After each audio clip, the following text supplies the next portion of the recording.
নমস্কার, আমি মিঠু। শুরু করছি নজরে রাজ্য। লেক ভিউ হাসপাতাল, সময় অসময় সব সময় আমাদের পরিষেবা modular OT, paediatric surgery, plastic surgery, general surgery, neuro surgery, urology, gastroenterology, gynaecology, orthopaedic, ENT, chest সমস্ত অভিজ্ঞ চিকিৎসকদের দ্বারা চিকিৎসা করা হয়। সর্বোন্নত আইসিইউ, এইচডিইউ, প্যাথোলজি, সমস্ত রকমের USG, CT scan, X ray, FNAC, biopsy, tapping. শুধুমাত্র আমরাই পারি স্বল্প মূল্যে অত্যাধুনিক প্রযুক্তির চিকিৎসা। কলকাতা ও হায়দ্রাবাদের বিশেষজ্ঞ চিকিৎসকদের সুপরামর্শ। নিজস্ব ফার্মাসিতে 20% ছাড়ে ওষুধ। প্রতি রবিবার প্রসূতি মায়েদের বিনামূল্যে ইউএসজি পরিষেবা। ঠিকানা লেক ভিউ হাসপাতাল, লালদিঘি মোহনা বাসস্ট্যান্ডের পিছনে, বহরমপুর, মুর্শিদাবাদ। বাংলায় বাড়ছে গরমের দাপট, বিশেষ করে দক্ষিণবঙ্গে। হাঁসফাঁস গরম থেকে মুক্তি কি মিলবে? আলিপুর আবহাওয়া দপ্তরের পূর্বাভাস, কলকাতা সহ দক্ষিণবঙ্গের বেশ কিছু জেলায় বজ্রবিদ্যুৎ সহ বৃষ্টির সম্ভাবনা রয়েছে।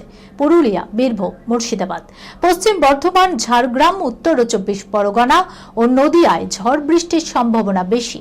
রবিবার কলকাতায় পরিষ্কার আকাশে রোদের তেজ বাড়বে। দিন বাড়ার সঙ্গে সঙ্গে গরম ও অস্বস্তিকর পরিস্থিতি তৈরি হবে। বিকেল বা রাত নাগাদ ঝড় বৃষ্টির সম্ভাবনা রয়েছে।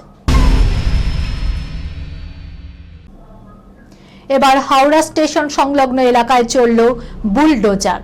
শনিবার গভীর রাতে স্টেশনের বাইরে বেআইনি দোকানঘর ডালা উচ্ছেদ অভিযান হলো। সেখানেই চলল বুলডোজার। একে একে দোকানঘর গুড়িয়ে দেওয়া হলো। 150-এরও বেশি অবৈধ দোকান ভেঙে ফেলা হয়েছে বলে প্রাথমিকভাবে খবর। রেলের তরফে জানানো হয়েছে, যাত্রীদের চলাচলের সুবিধার জন্য এই উচ্ছেদ অভিযান চালানো হয়েছে। টলিউডের অস্থিরতা নিয়েও আলোচনা করা হয় নবান্নে। সেই বৈঠকে টলিপাড়ার দায়িত্ব দেওয়া হয়েছে 4 বিধায়ককে। টালিগঞ্জে স্টুডিও পাড়ার দায়িত্ব পেলেন রূপা গঙ্গোপাধ্যায়, পাপিয়া অধিকারী, হিরণ চট্টোপাধ্যায় ও রুদ্রনীল ঘোষ। টলিউডের বিভিন্ন ইউনিয়ন নিয়ে কলাকুশলীদের বিভিন্ন বক্তব্য ছিল, সেই নিয়েও মুখ্যমন্ত্রীর সামনে আলোচনা করা হয়।